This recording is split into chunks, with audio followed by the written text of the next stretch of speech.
السلام علیکم ورحمۃ اللہ وبرکاتہ۔ میرے پیارے بہن بھائیوں، امید کرتی ہوں آپ سب خیریت سے ہوں گے۔ آج کا ہمارا موضوع بہت ہی زیادہ خوبصورت ہے کیونکہ یہ ہے درود پاک کے حوالے سے۔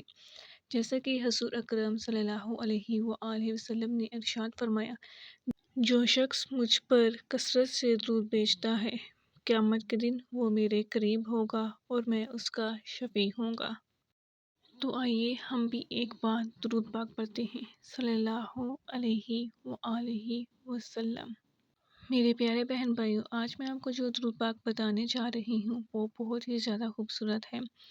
سہل بن عبداللہ رضی اللہ عنہ سے روایت ہے کہ سرکار دو عالم صلی اللہ علیہ وآلہ وسلم نے فرمایا، جو کہ جمعہ کے روز عصر کے بعد 80 بار یہ درود پاک پڑھے تو اللہ عز و جل اس کے 80 برس کے گناہ معاف فرما دے گا۔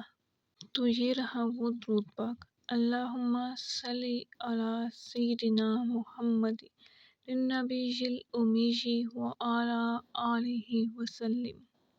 تو امید کرتی ہوں آپ لوگوں کو یہ ویڈیو اچھی لگی ہوگی۔ اگر اچھی لگی ہو تو اس کو لائک کریں، کمنٹ کریں اور چینل کو سبسکرائب کریں، اس لیے کہ آپ لوگوں تک اسلامک ویڈیوز پہنچتی رہیں۔